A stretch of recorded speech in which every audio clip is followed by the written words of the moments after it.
Welcome student. मैं हूँ Tande sir technical में आपका स्वागत है।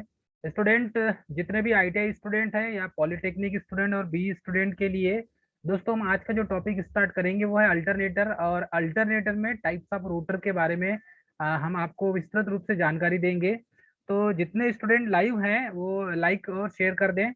दोस्तों, आज की जो क्लास है उसमें हम टाइप्स ऑफ अल्टरनेटर के बारे में जानेंगे। और अल्टरनेटर के जो टाइप्स हैं उसमें उसके रोटर टाइप्स को हम पढ़ेंगे स्टूडेंट। तो बेसिकली अल्टरनेटर जो है, अल्टरनेटर और अल्टरनेटर में उसके टाइप्स किस प्रकार के, कौन कौन से रोटर उसके अंदर यूज किए जाते हैं अल्टरनेटर के अंदर।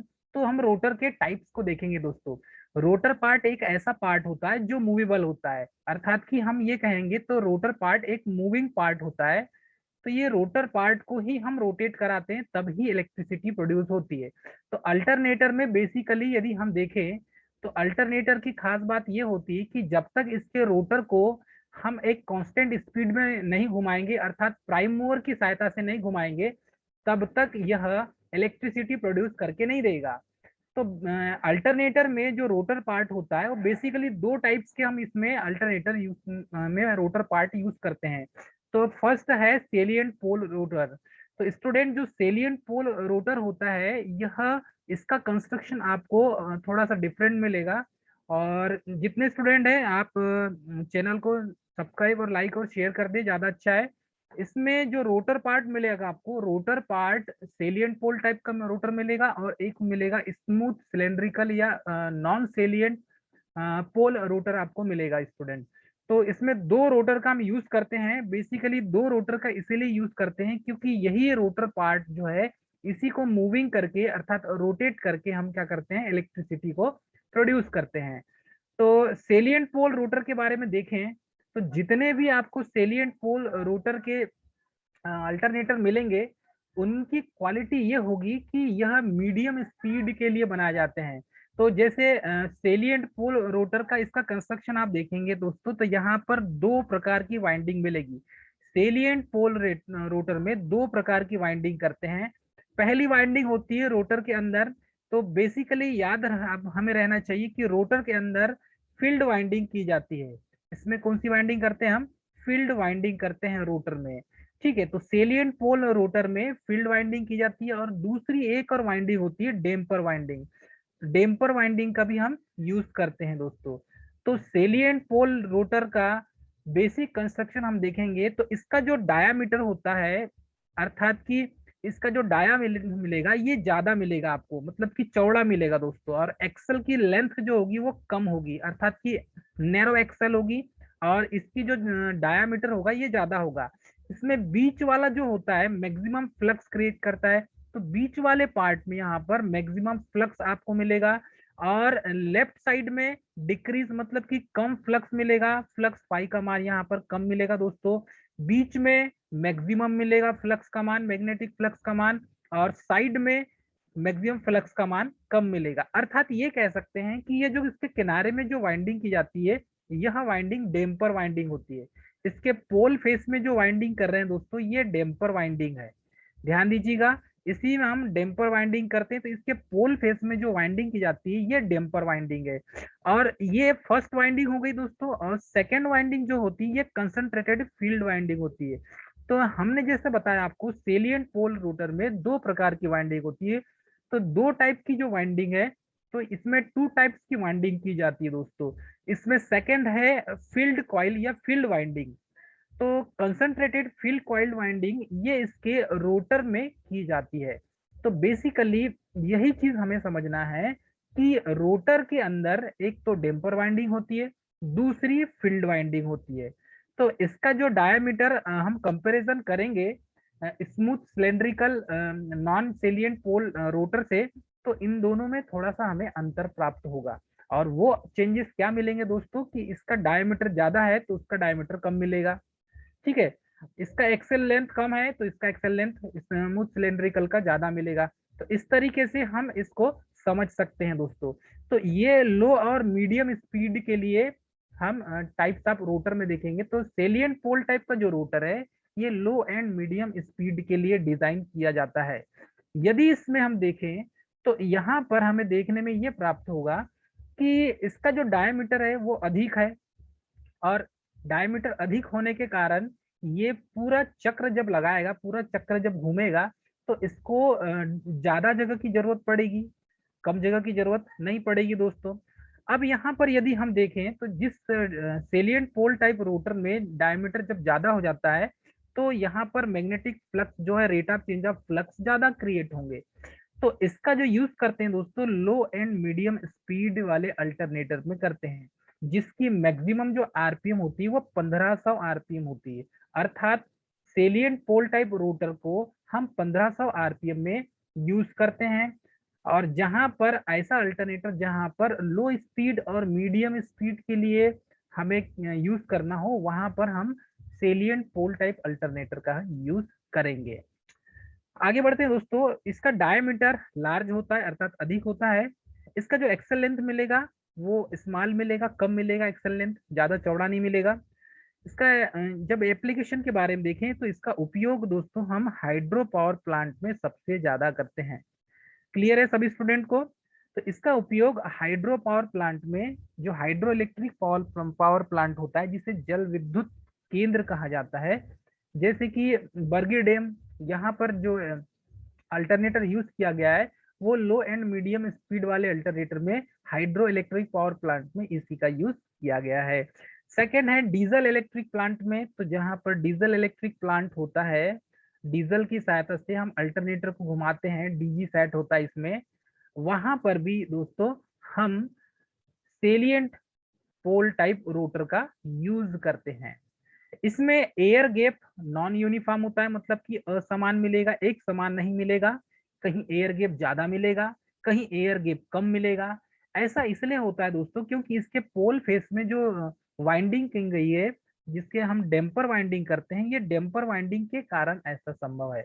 अर्थात कि इस डेम्पर वाइंडिंग के कारण ही हम इसे समझ सकते हैं कि ये जो यहाँ पर कहीं पर एरिया ज्यादा है, कहीं एरिया कम है, तो यहाँ पर एयर गैप कम मिलेगा और यहाँ पर एयर गैप ज्यादा मिलेगा।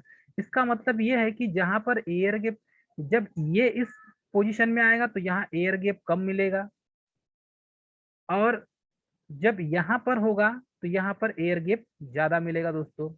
तो एयर गैप इसमें नॉन यूनिफॉर्म होता है, इसमें एयर गैप ज्यादा प्राप्त होगा, तो उसमें नॉन यूनिफॉर्म गैप होगा। इस तरीके से हम इसे समझ सकते हैं। आगे बढ़ेंगे तो ये जो है 1500 आरपीएम तक में ये इसका यूज करते हैं। पोल शू, इसका जो पोल शू मिलेगा आपको 2/3 मिलेगा स्टूडेंट। तो जितने भी स्टूडेंट है इस पॉइंट को, ये की पॉइंट है, आप इसे नोट कीजिए। इसका जो पोल शू है वो 2/3 आप पोल पीच के होगा, मतलब कि 2/3 भाग होगा पोल पिच का। यह पोल पोल पिच का 2/3 भाग कवर करता है, बाकी भाग को कवर नहीं करता। तो यहाँ पर rate of change of flux जिस दर से होगा उसी दर से यहाँ पर इलेक्ट्रिसिटी प्रोड्यूस होगी दोस्तों। तो ये इलेक्ट्रिसिटी प्रोड्यूस किस तरीके से होगी, उसके पोल फेस पर या पोल पर, रोटर पर डिपेंड करेगा। शाइन वेव इसमें जो शेप होता है वो इम्प्रूव करता है शाइन वेव शेप को, अर्थात कि जो अल्टरनेटिंग करंट हमें प्राप्त होगी वो साइन वेव की शेप में होगी। और ये अल्टरनेटिंग करंट में जो साइन वेव की शेप में प्राप्त करेगा तो वो किसकी वजह से होगा स्टूडेंट? यह होगा डेम्पर वाइंडिंग की वजह से। तो इसकी जो पोल फेस में या पोल शू में जो वाइंडिंग की गई है, उसी के कारण, डेम्पर वाइंडिंग के कारण ही यह साइन वेव को जनरेट करता है, अर्थात कि साइनोसॉइडल वेव फॉर्म होगी इसकी। बाकी इम्प्रूवमेंट डेम्पर वाइंडिंग ही करता है, और सेल्फ स्टार्ट भी डेम्पर वाइंडिंग ही करती है इसको। जब यदि सिंक्रोनस जनरेटर की बात करें तो अल्टरनेटर को एक सिंक्रोनस जनरेटर की तरह ही यूज किया जाता है। अल्टरनेटर का दूसरा नाम भी सिंक्रोनस जनरेटर ही होता है स्टूडेंट। इसमें पोल की जो संख्या है वो ज्यादा होती है, मतलब नंबर ऑफ पोल्स आपको यहाँ पर ज्यादा मिलेगी। क्लियर है सभी स्टूडेंट को? इसमें जो पोल की संख्या है वो ज्यादा होती है, इसीलिए इसका जो डायामीटर है वो ज्यादा होता है और एक्सल लेंथ कम होती है। तो पोल की संख्या अधिक होने कर, मतलब कि नंबर ऑफ पोल्स इसमें क्या मिलेंगे आपको? मैक्सिमम मिलेंगे। तो पोल की संख्या ज्यादा होती है, इसलिए इसका जो डायमीटर है वो ज्यादा होता है, और एक्सेल की लेंथ कम होती है। तो एक्सेल की लेंथ कम होती है, इसका मेन कंस्ट्रक्शन यदि हम देखें तो डायमीटर अधिक मिलेगा और लेंथ कम मिलेगी इसमें। सेंटर में इसमें यदि देखें तो सेंटर में फ्लक्स डेंसिटी मैक्सिमम होती है, साइड में मिनिमम मिलेगा, सेंटर में सबसे ज्यादा फ्लक्स डेंसिटी होगी। तो यहाँ पर यदि इसके डायग्राम में देखें दोस्तों, तो डायग्राम में हमें ये देखने मिलेगा कि इसके मिड पॉइंट पर, सेंटर पॉइंट पर मैग्नेटिक फ्लक्स का मान, सेंटर में फ्लक्स डेंसिटी यहाँ पर ज्यादा कवर होगी। लेफ्ट साइड में देखेंगे तो यहाँ पर फ्लक्स मिनिमम होगी, राइट साइड में भी फ्लक्स मिनिमम होगी, मैक्सिमम होगी, मैक्सिमम जो फ्लक्स होगी सेंटर में अधिक होगी, अर्थात यहाँ पर लिखेंगे हम मैक्सिमम फ्लक्स डेंसिटी। तो इसके पोल के बीचों बीच में एन पोल बनेगा इस साइड, और ऊपर और नीचे साइड एस पोल बनेगा दोस्तों यहाँ पर। और ये जो डेम्पर वाइंडिंग है इसके पोल में लपेटी हुई है। बाकी इसके उसके बाद वाले नीचे पार्ट में आपको फील्ड क्वाइल अर्थात की फील्ड वाइंडिंग देखने मिलेगी। तो ये फील्ड वाइंडिंग है दोस्तों, और ये है डेम्पर वाइंडिंग। तो इस तरीके से इसका बेसिक कंस्ट्रक्शन हम देख सकते हैं। मैक्सिमम जो फ्लक्स डेंसिटी है दोनों पोल में, एन पोल में भी बीचों बीच में बनेगा और एस पोल में भी बीचों बीच में सेंटर पॉइंट पे बनेगा। इस तरीके से हम सेलिएंट पोल टाइप रोटर का कंस्ट्रक्शन हमें देखने मिलता है। 1500 आरपीएम में, जहां पर आरपीएम कम हो अर्थात लो एंड मीडियम स्पीड के लिए हम सेलिएंट पोल टाइप रोटर का यूज करते हैं। तो इसका जो अल्टरनेटर का जो कंस्ट्रक्शन होता है वो आपको इस टाइप से देखने मिलेगा।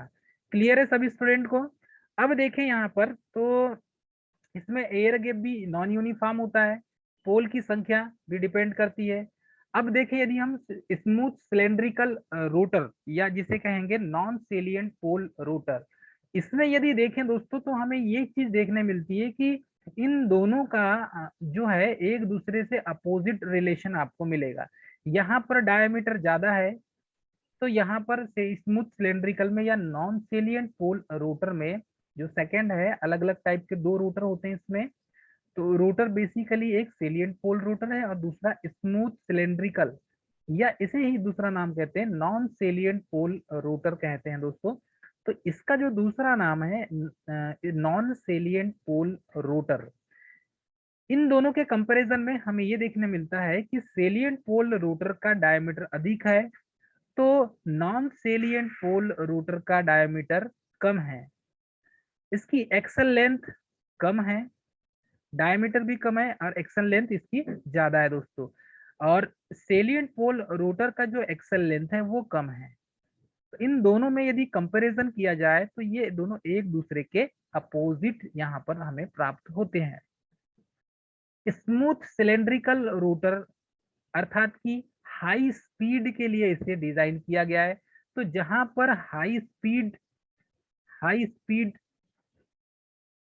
का अल्टरनेटर यूज करना हो, हाई स्पीड का अल्टरनेटर हमें यूज करना हो, वहां पर हाई स्पीड अल्टरनेटर के रोटर के रूप में हमें स्मूथ सिलेंड्रिकल या नॉन सेलिएंट पोल रोटर का हम यूज करते हैं दोस्तों। तो ये जो बेसिक पॉइंट है, इसी बेसिक पॉइंट को हमें याद रखना है क्योंकि यही एग्जाम में पूछा जाता है। तो याद रखिएगा दोस्तों, इसमें आप जैसे ये ऊपर साइड एन पोल हो गया और नीचे साइड भी एन पोल बन रहा है, साइड में एस पोल है तो साइड में एस पोल है। तो यहाँ पर जैसे इंटरचेंज होता है वैसे ही यहाँ पर इंटरचेंज मिलेगा आपको।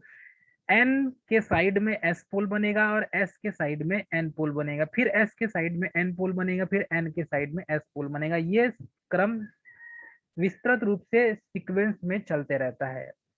तो सिलेंड्रिकल या स्मूथ सिलेंड्रिकल या नॉन सेलिएंट पोल रोटर की खासियत ये होती है कि इसके साइड वाला जो पोल होगा वो अपोजिट होगा। मतलब कि लेफ्ट में यदि यहाँ पर फर्स्ट में एन पोल बन रहा है तो ये यहाँ पर एस पोल बनेगा दोस्तों। मतलब साइड वाले पोल की पोलैरिटी हमेशा चेंज मिलेगी, साइड वाले पोल की जो पोलैरिटी है दोस्तों वो आपको अलग मिलेगी। तो इस साइड में यदि ये एन पोल है तो साइड वाला एस हो जाएगा, फिर एस के साइड में एन आएगा, एन के साइड में एस आएगा। इस तरीके से यहाँ पर इनकी पोलैरिटी हमें अलग अलग तरह से देखने मिलेगी। इसका जो डायामीटर है ये कम होगा दोस्तों, इसका डायामीटर जो है ये कम मिलेगा आपको। और एक्सल लेंथ इसकी ज्यादा है। तो इसकी जो एक्सल लेंथ है दोस्तों ये ज्यादा है, एक्सल की जो लेंथ है ये आपको ज्यादा मिलेगी। इसके यहाँ पर जो रोटर पार्ट है दोस्तों, बाहरी आउटर वाला रोटर पार्ट, यहाँ पर फील्ड वाइंडिंग की जाती है। तो इसमें ये जो वाइंडिंग है ये डिस्ट्रीब्यूटेड फील्ड वाइंडिंग है, इसे हम क्या कहेंगे, डिस्ट्रीब्यूटेड फील्ड वाइंडिंग। तो ये जो वाइंडिंग है ये फील्ड वाइंडिंग है दोस्तों, और इसे हम क्या कहेंगे, डिस्ट्रीब्यूटेड फील्ड वाइंडिंग। तो ये जो सिंबल है, ये जो डायग्राम दिख रहा है दोस्तों, ये रोटर का ही डायग्राम है, और सिलेंड्रिकल, स्मूथ सिलेंड्रिकल रोटर का डायग्राम है दोस्तों। तो इसके रोटर में जो वाइंडिंग की जाएगी उस वाइंडिंग का नाम होगा डिस्ट्रीब्यूटेड फील्ड वाइंडिंग। तो ध्यान दीजिएगा, जितने भी अल्टरनेटर है, यदि वो सेलिएंट पोल रोटर हो या स्मूथ सिलेंड्रिकल या नॉन सेलिएंट पोल रोटर हो, फील्ड वाइंडिंग हमेशा रोटर में ही की जाएगी। तो फील्ड वाइंडिंग स्टूडेंट हमेशा रोटर में ही करेंगे हम। क्लियर है सभी को? जल्दी से जल्दी चैनल को सब्सक्राइब, लाइक और शेयर कर दीजिए दोस्तों। यहाँ पर बेसिकली एक चीज हमें देखने मिलेगा, जितने स्टूडेंट लाइव है कृपया एक शॉर्ट नोट बनाइए, और इसको, इसके जो बेसिक बेसिक पॉइंट है उसको आप अपनी कॉपी में नोट कीजिए, तो ही ये कॉन्सेप्ट आपको क्लियर होगा। आगे देखेंगे हम, तो इसमें एक चीज ये समझ में आती है कि स्मूथ सिलेंड्रिकल या नॉन सेलिएंट पोल जो रोटर है, यह ओनली फॉर हाई स्पीड के लिए डिजाइन किया जाता है। अर्थात जहां पर हाई स्पीड हो, या जहां पर ऐसा अल्टरनेटर यूज किया हो जिसकी स्पीड बहुत ज्यादा हो, जिस स्पीड हमें ज्यादा चाहिए, तो वहां पर हाई स्पीड के लिए नॉन सेलिएंट पोल टाइप रोटर का हम यूज करेंगे, अर्थात स्मूथ सिलेंड्रिकल रोटर का हम यहाँ पर यूज करेंगे दोस्तों।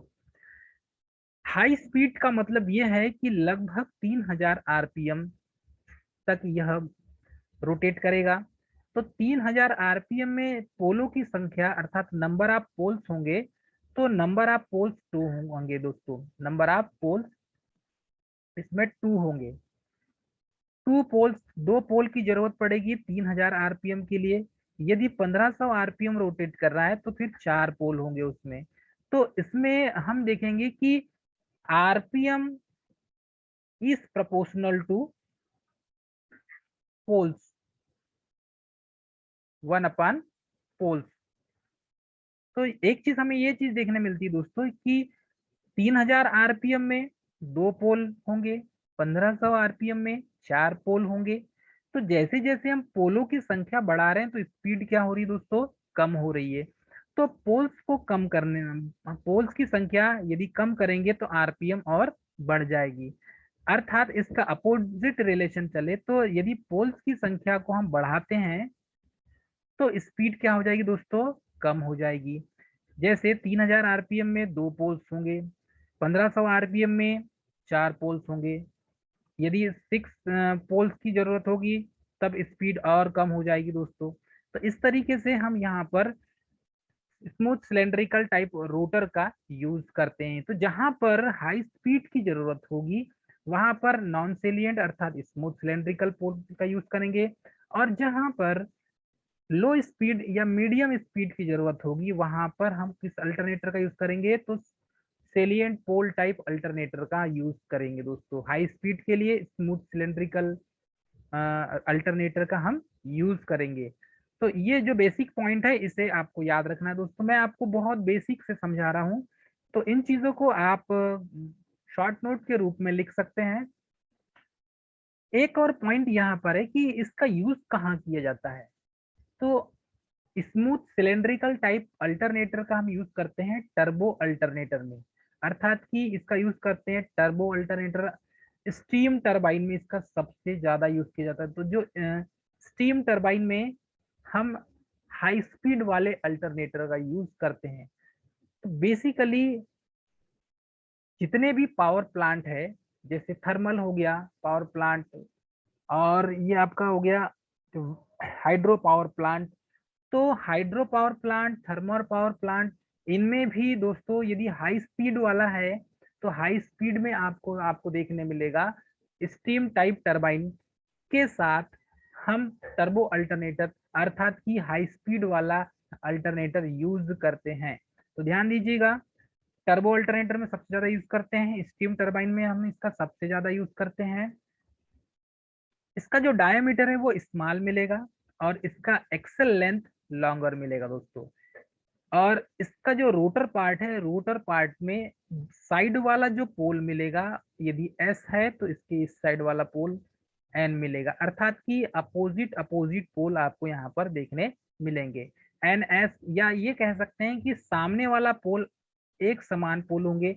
यदि ऊपर एस पोल है तो नीचे भी एस पोल मिलेगा। साइड में एन पोल है तो उसके राइट साइड में भी एन पोल ही मिलेगा। इस तरीके से हम इसे समझ सकते हैं, आमने सामने वाले पोल इसमें एक समान मिलेंगे दोस्तों।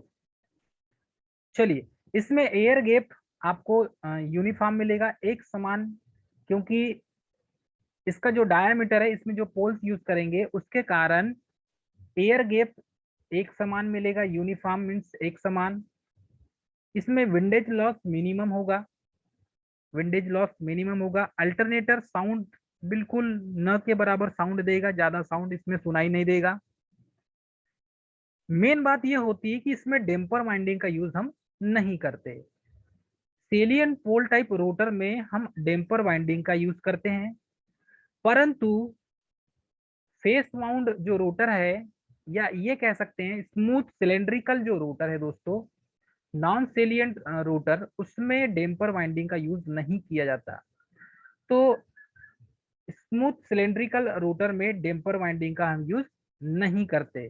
तो इसका जो रोटर है नॉन सेलियंट पोल टाइप रोटर, उसमें डेम्पर वाइंडिंग यूज नहीं की जाती, लेकिन सेलियंट पोल टाइप रोटर में डेम्पर वाइंडिंग का यूज किया जाता है। आगे देखेंगे इसमें, तो डेम्पर वाइंडिंग क्या होती है इसके बारे में जानेंगे। और डेम्पर वाइंडिंग का यूज करते हैं दोस्तों हम अल्टरनेटर के पोल फेस में। तो जो सेलियन टाइप का रोटर होता है, सेलियन टाइप रोटर, अल्टरनेटर का सेलियन टाइप रोटर, उसमें डेम्पर वाइंडिंग का यूज किया जाता है। चलिए दोस्तों, डेम्पर वाइंडिंग क्या होता है इसके बारे में जानेंगे और इसका यूज कहाँ किया जाता है। बेसिकली डेम्पर वाइंडिंग ये पोल के फेस में लगाया जाता है, मतलब कि पोल फेस में इसका यूज करते हैं।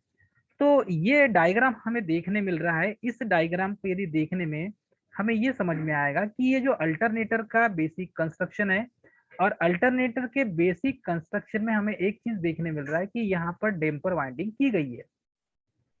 डेम्पर वाइंडिंग हमें इस तरीके से प्राप्त होती है कि इसे फेस आप पोल शू, इट मीन्स पोल फेस में, पोल शू में इसमें डेम्पर वाइंडिंग की जाती है। चलिए, ये स्टेटर पोल है, इसे कहेंगे स्टेटर पार्ट। अंदर का हो गया रोटर पार्ट। सेलियंट पोल टाइप रोटर है दोस्तों, ये जो रोटर है, ये रोटर मिलेगा आपको सेलियंट पोल टाइप रोटर, सेलियंट पोल टाइप रोटर है ये।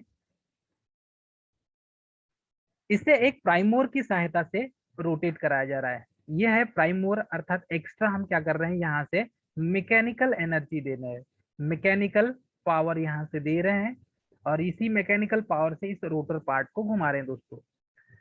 इसके जो कोर है, ये कोर दिख रहा है इसी के पोल फेस में दोस्तों, ये पोल फेस है, इसे कहेंगे हम पोल फेस, पोल फेस। और पोल फेस में यहाँ पर डेम्पर वाइंडिंग की जाती है। यही पोल फेस में जो वाइंडिंग की जाएगी, ये डेम्पर वाइंडिंग होगी दोस्तों, इसे कहेंगे हम डेम्पर वाइंडिंग। ये डेम्पर वाइंडिंग इसके पोल फेस में की जाती है, तो दोनों साइड डेम्पर वाइंडिंग की जाएगी। यहाँ पर एन पोल बनेगा और नीचे साइड में एस पोल बनेगा, तो ये दोनों साइड में डेम्पर वाइंडिंग की जाती है।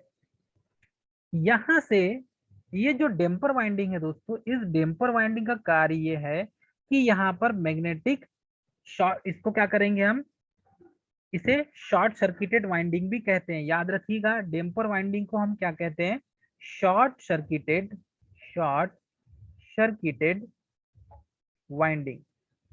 डेम्पर वाइंडिंग को हम शॉर्ट सर्किटेड वाइंडिंग भी कहते हैं। तो डेम्पर वाइंडिंग को शॉर्ट सर्किटेड वाइंडिंग कहने के पीछे भी रीजन है, क्योंकि ये पोल फेस में लगा हुआ है, और इसी से अल्टरनेटर यहाँ पर फ्लक्स जनरेट करता है दोस्तों। यदि हम सिंक्रोनस अल्टरनेटर में एक चीज देखते हैं कि ये डेम्पर वाइंडिंग सिर्फ सेलिएंट पोल टाइप रोटर में हम इसमें यूज करते हैं, बाकी अदर में इसका यूज नहीं करते दोस्तों। तो सेलिएंट पोल टाइप जो रोटर होता है उसी में डेम्पर वाइंडिंग का यूज किया जाता है, बाकी अदर में हम यहाँ पर नहीं करते। तो इसके पीछे भी बहुत बड़ा रीजन है, और जब हम देखते हैं इसमें तो हमें एक चीज समझ में आता है कि जो डेम्पर वाइंडिंग है, यह डेम्पर वाइंडिंग इलेक्ट्रिकल सर्किट में डेम्पर वाइंडिंग का एक बड़ा महत्व है।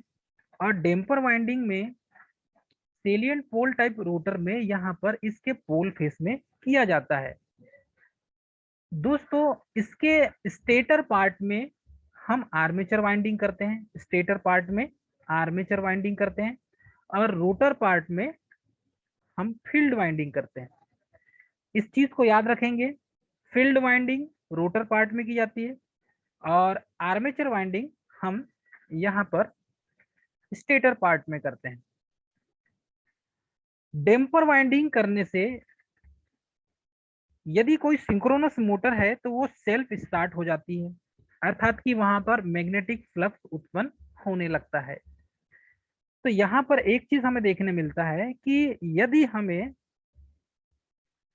डेम्पर वाइंडिंग का यूज जब हम करते हैं तो हंटिंग की जो प्रोसेस है उसको दूर किया जा सकता है। चलिए इसे समझेंगे, डेम्पर वाइंडिंग क्यों किया जाता है।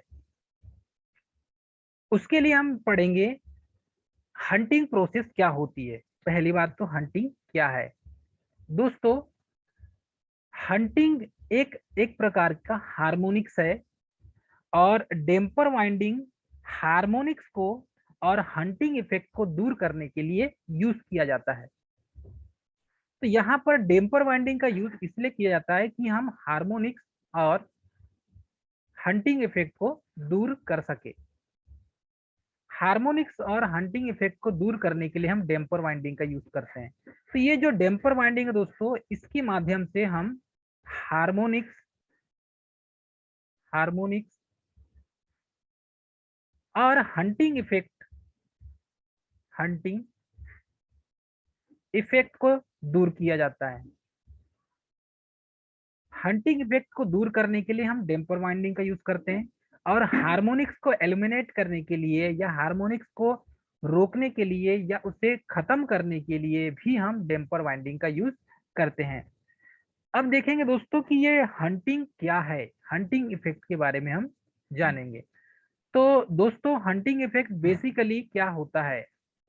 हंटिंग इफेक्ट या हार्मोनिक्स जो उत्पन्न हो रहा है उसी को कम करने के लिए हम डेम्पर वाइंडिंग का यूज करते हैं। डेम्पर वाइंडिंग बेसिकली रोटर के पोल फेस में किया जाता है। तो रोटर का जो पोल फेस है दोस्तों, उसमें हम डेम्पर वाइंडिंग को यूज करते हैं। तो हंटिंग को कम करने के लिए हम डेम्पर वाइंडिंग का यूज किया जाता है।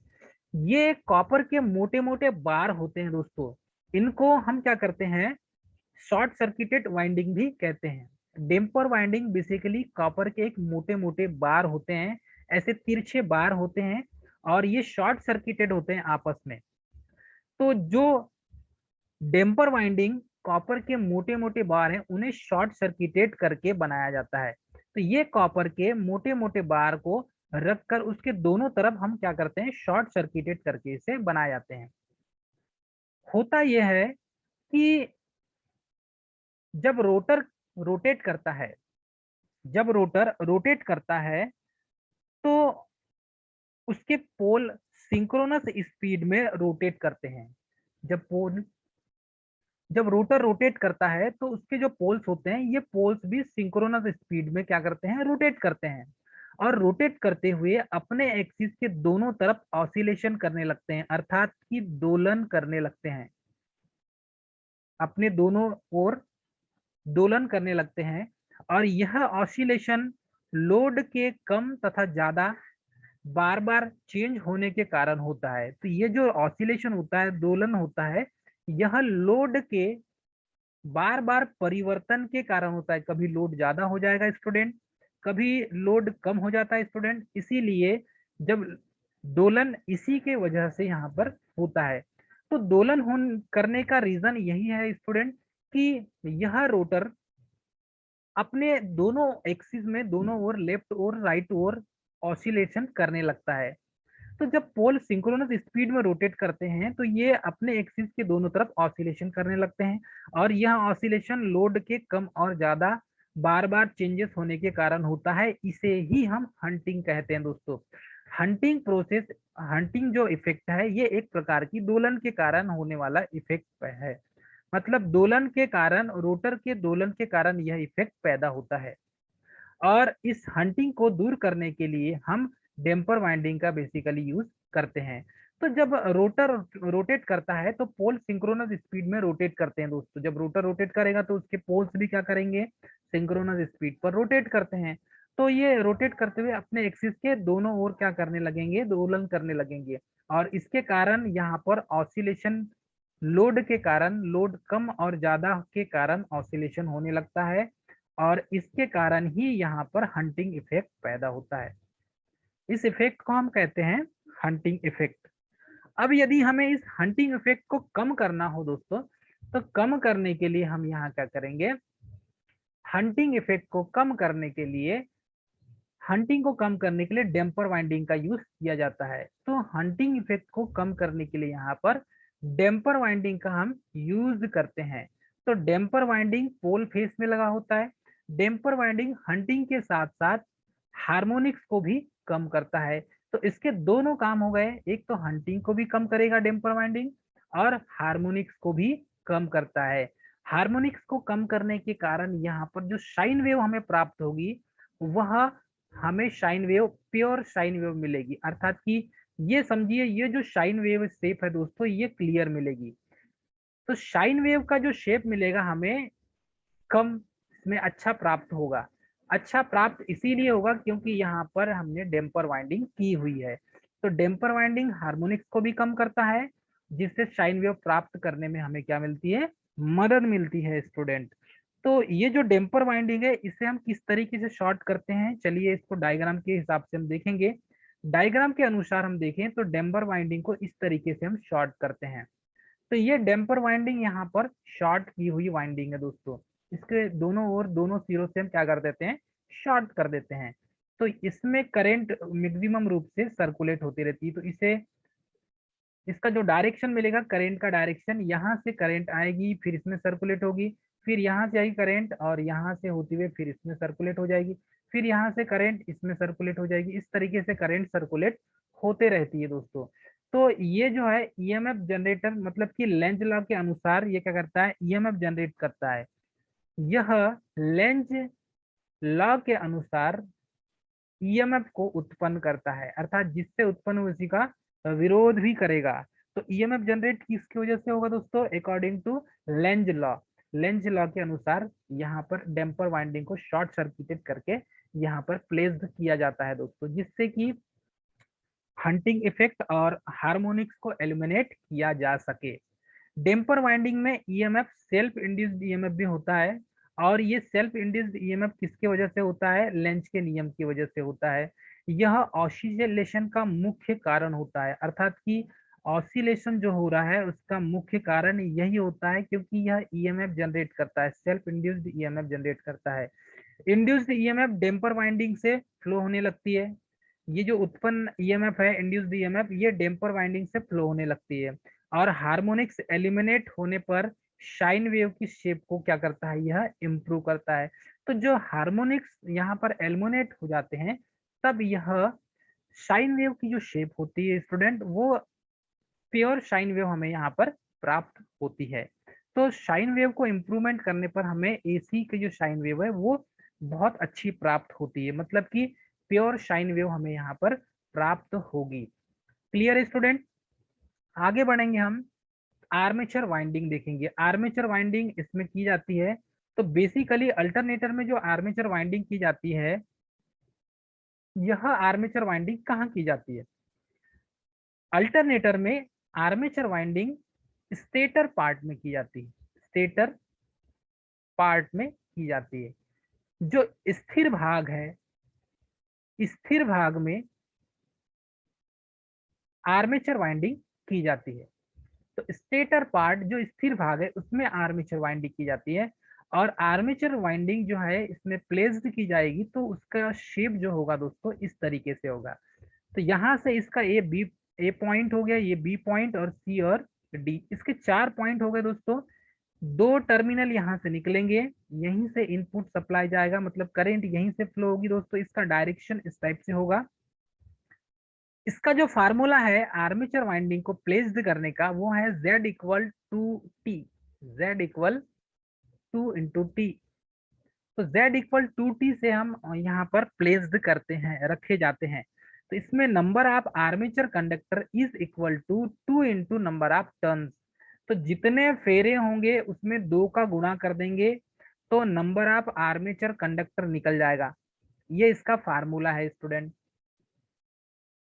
Armature, number of armature conductor का फार्मूला हमें ज्ञात करना हो, या आपको नंबर ऑफ टर्न्स निकालना है कि नंबर ऑफ आर्मेचर कंडक्टर कितने होंगे, और इस नंबर ऑफ आर्मेचर कंडक्टर में नंबर ऑफ टर्न कितने होंगे, तो इसे 2 से गुणा कर देंगे। Number of turns is called T, 2 जैसा का वैसा रहेगा, और नंबर ऑफ आर्मेचर कंडक्टर इसे Z से शो किया जाता है, इसे Z से शो किया जाता है। तो इसका बेसिक जो फार्मूला बनेगा, number of armature conductor is equal to 2 × number of turn, is equal to 2 number of turn. Coil span and coil pitch, अब देखेंगे दोस्तों हम, ये क्लियर है। आर्मेचर वाइंडिंग, आर्मेचर वाइंडिंग जो प्लेस की जाएगी, इसमें 2 का गुणा इसलिए करेंगे क्योंकि ये एक फर्स्ट कंडक्टर ये हुआ, और सेकेंड कंडक्टर क्या हुआ, ये हुआ दोस्तों। तो एक जाएगा और एक बाहर निकल के आएगा, इसीलिए यहाँ पर 2 का गुणा किया जाता है। नंबर ऑफ आर्मेचर कंडक्टर में यहाँ पर 2 स्लॉट होंगे, 2 स्लॉट में एक में ए बी वाला कंडक्टर जाएगा और दूसरे में सी और डी कंडक्टर जाएगा।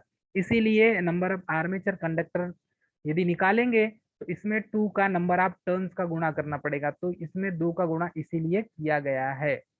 आगे देखेंगे दोस्तों, कॉइल स्पान या पर कॉइल पिच, कॉइल स्पान या कॉइल पिच।